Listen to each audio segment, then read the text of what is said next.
পেছন আইনি রেখি আর শুরু শুরুতে কোনো অপশন নেই শুরুতে গুলির ঢেকে ফেলে দেওয়া যাবে শুরু আর কোনারে কোনো ইয়ে নেই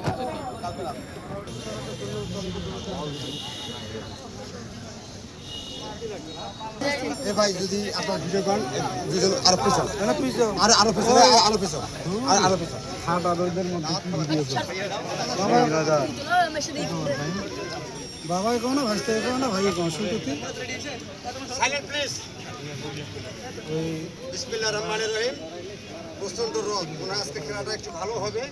আবার শরীর কিন্তু অবস্থা খারাপ হবে যাই হোক আমি ধন্যবাদ জানাই কোনো দলকে বিশেষ করে ছাড়ারিপাড়া এবং পঞ্চানন করতে পারা কেননা কোনো দলে কিন্তু আজকে সেমিফাইনালে চলে আসছে আর থাকবে পিছনে তোমরা কিন্তু একজনকে ছকায় দিয়ে আসছে ওরাও একজনকে ছকায় দিয়ে আসছে দুজন আজকে সেমিফাইনাল যে জিতবে সে সরাসরি ফাইনালে চলে যাবে যাই হোক আজকের খেলা সম্মানিত আমাদের প্রধান অতিথি আমন্ত্রিত অতিথি এবং বিশেষ অতিথি কিন্তু আমাদের মাঝে আছেন আমি প্রথমে ৪ নং অন্নদানগর ইউনিয়নের ৪ নং ওয়ার্ডের মেম্বার পদপ্রার্থী আমাদের এই খেলার সম্মানিত অতিথিবৃন্দ স্পন্সার এবং আমাদের সার্বিক সহযোগিতা যিনি করে থাকেন দেখাশোনা করছেন ভালো মতো সব কিছু খেয়াল রাখছেন ৪ নং ওয়ার্ডের মেম্বার পদপ্রার্থী জনাব মোহাম্মদ মিন্টু মিয়াকে কিছু বলার জন্য আহ্বান করছি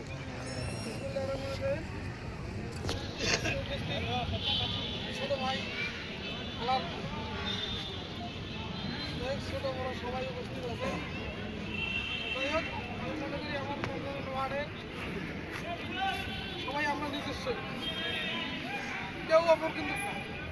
কেউ প্রতিহিংসা করিয়ে কোনো দ্বন্দ্ব করবেন না রেফারি ভাইয়ের প্রতি রিকোয়েস্ট আবেদন সব সাইডের দুই ভাই নিরপেক্ষ খেলাটা যাতে হয় একই নিরপেক্ষ যাতে কোনো সমস্যা না হয় না হয় তো সুন্দরভাবে খেলাটা পরিবেশন করতে হয় যাই হোক এই বলে আমার বক্তব্য আমার ছোটো ভাই আছেন ধন্যবাদ মিন্টু ভাইকে আপনাদের সামনে বক্তব্য রাখার জন্য আমি আহ্বান করছি যার প্রচেষ্টায় আন্তরিকতায় ভালোবাসা একটি ওয়ার্ড থেকে 8টি দল তৈরি হয়েছে সবচেয়ে বড় কথা হলো একটি ওয়ার্ড ছোট্ট একটু জায়গা ওখান থেকে 8টা দল তৈরি করা এতটা সহজ না যেটা আমার মনে হয় না আমি অত্র এলাকায় দেখেছি তিনি খেলার প্রচেষ্টা করেছেন উদ্যোক্তা গ্রহণ করেছেন সম্মানিত ৪ নং ওয়ার্ডে বাংলাদেশ জাতীয়তাবাদী দল বিএনপির সম্মানিত সভাপতি জনাব মোহাম্মদ রাজু চাচা ইনি উপস্থিত রয়েছেন আজকের এই অনুষ্ঠানে মানে আজকের এই খেলার সম্মানিত প্রধান অতিথি জনাব রাজু চাচাকে কিছু বলার জন্য আহ্বান করছি আপনার ৪ নং ওয়ার্ডের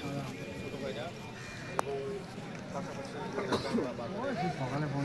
দোকান বন্ধ করে দেখার সবার প্রতি আমার সালাম আসসালামু আলাইকুম রহমতুল্লাহ বরকাতুহু তো আসলে আমাদের এই ৪ নং ওয়ার্ডে যে তিনটা ওয়ার্ডই আসলে আকারে চালু করা হচ্ছে মাঠের মধ্যে বাইরের কোনো ওয়ার্ড না আমাদের ছোটো ভাই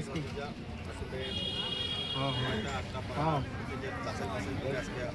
চারটা পর আসলে ফাইনাল চলে আসছে এই ফাইনালে এই 4টা দল থেকে আবার তাদের ভাগ্য আসলে হার জিত আছে খেলা করতে এটা নিয়ে আসলে আমাদের আমাদের পাড়া করা এখানে বাইরে বা বাইরের থানা বা জেলা না যে আসলে এটা নিয়ে কাজ করতে হবে আমি বিশেষ করে রেফারি খেলার আয়োজনের রেফারির দায়িত্ব আছে যারা দায়িত্বে আছেন তারা আসলে সবচেয়ে প্রধান বিষয়টা লক্ষ্য করবে আসলে এটা আসলে একটা খেলা হার জিত আছে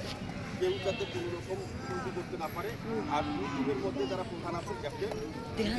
তাদের উদ্দেশ্য বলি আপনারা দেখবেন যে গত দিনে আপনারা যে খেলা মানে আসলে ফাইনালে আসছে সেমিফাইনালে আসছেন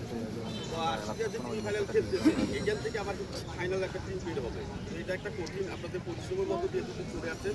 এটা একটা ত্যাগ ব্যাপার আছে ত্যাগের ব্যাপার আছে তো সেই ক্ষেত্রে আপনারা দেখবেন এই টিমে যে আসলে এই টিম বা ওই টিমে বাইরের কোনো ওয়ার্ল্ডের ছেলে আছে নাকি খেলোয়াড় আছে নাকি ওই দিকটা বিবেচনা করবেন আর একটা দৃষ্টি আকর্ষণ করবেন যে আসলে মানে গত টিমে যারা খেলছে সে বাদে অন্য কোনো খেলার নতুন করে এইরকম আছে যাই হোক বিষয়গুলো আর না বলতে যাই কিন্তু আসলে রোজ আজকে খেলাটা মনে হয় ভালো হবে তো যেখানে যে দলটা আজকে মনে করেন যে হারবে আসলে ওটাকে হারা মনে করা যাবে না আসলে আমরা একটা চেষ্টা করছি হয়তো বা হয়নি বা সামনে চেষ্টা করবো একটু ছিল খেলার মধ্যে যার কারণে আজকে আমি আগাইতে পারিনি সামনে আমি এইটুকুটা